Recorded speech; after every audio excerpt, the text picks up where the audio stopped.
यशोमतीताई मुहूर्त चांगलं चाललंय, कारण आज आम्ही इथे सगळे जे आलो ती थापाड्यांची खोटारड्यांची भ्रमाची लंका जाळण्यासाठी आलेलो आहोत. आणि आजपर्यंत खूप झालं, खूप पाहिली यांची थेर. हा मतदारसंघ तसा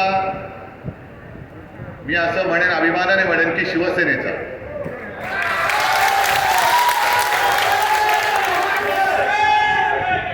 आणि शिवसेनेचा हा 5 वेळा मतदारसंघ जिंकल्यानंतर मला यशोमतीताई म्हणाल की साहेब तुम्ही इकडे लढण्याची गरज नाही, तिकडे जे काय आहे आम्हीच त्यांचा बंदोबस्त करतो. म्हटलं करा.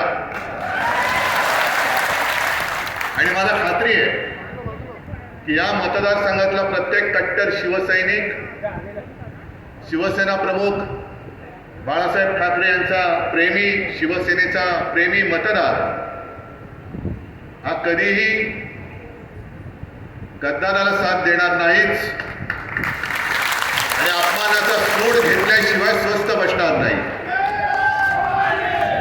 कारण शिवसेना जे काही करते ते समोरून करते, मागून वार करणारी आमची अवलाद नाहीये. समोरासमोर या, आम्ही छातीवरती वार झेलणारे आणि छातीवरती समोरून वार करणारे आहोत. आणि म्हणून मी आज मुद्दामून आलो की एक मोठी जाहीर सभा घ्यावी असं माझ्या मनात देखील होतं, पण संध्याकाळची सभा ही एवढं आता वेळापत्रक घट्ट झालंय की काही जमत नाहीये. आज संध्याकाळी तर मी वर्ध्याला सभेसाठी जातोय. काल बुलढाण्याची सभा झाली.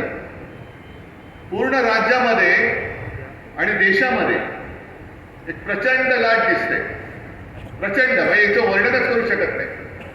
कदाचित अशी लाट ही आणीबाणीच्या नंतर आली असेल, तेव्हा तर आपण सगळे लहान होतो, पण त्याहीपेक्षा मोठी लाट आज देशामध्ये उसळले हे सगळ्यांना जाणवते. प्रचाराचे मुद्दे तेच आहेत, पण विशेष म्हणजे आपले माननीय प्रधानमंत्री, तत्कालीन मी का म्हणतो, कारण त्यांची 10 वर्ष पूर्ण झालेत.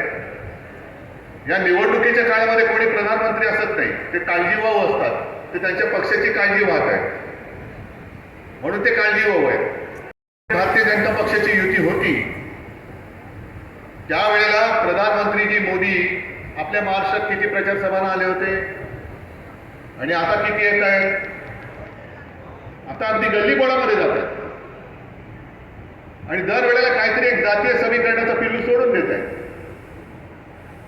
काल एका कुठल्या तरी सभेत ते म्हणाले की काँग्रेस ज्यांना जास्त मुलं होत आहेत त्यांना सगळी संपत्ती वाटून टाकेल. अहो मग 10 वर्ष तुम्ही तिकडे बसला होता, कमी मुलं होणाऱ्यांना का नाही वाटली?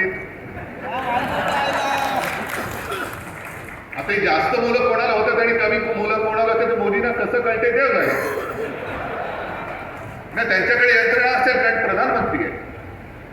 पण 10 वर्ष तुम्ही सत्तेवरती बसल्यानंतर होतात तुम्ही सत्तेवरती, आम्हीच मूर्ख होतो तुम्हाला तिथपर्यंत नेण्यासाठी. 15 लाख रुपये येणार होते, 15 लाख काय आलेले नाही आहेत.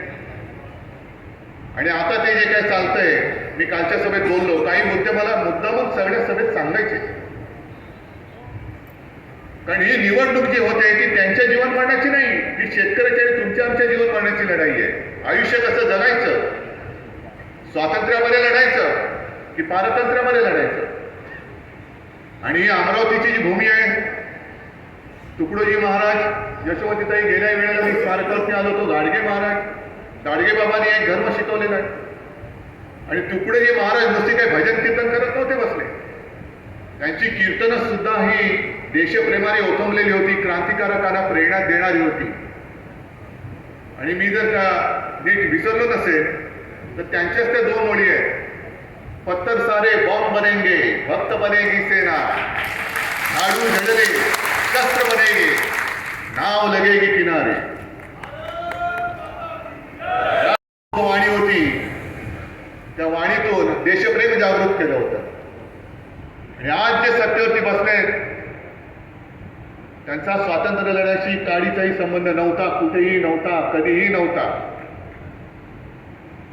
पण आज मला त्यांना विचारायचंय की इथे जरा आम्ही पुढे काय म्हटलं की महिलेचा अपमान, स्त्रीचा अपमान, मग प्रधानमंत्री कदाचित तिकडे येतील, ते आले का त्यांना जाऊन विचारा की अहो प्रधानमंत्रीजी, तुमच्याच सभेत तुमचे तिथले पलीकडचे जे मुनगट्टीवार जे आमच्या तुम्ही मानगुट्टी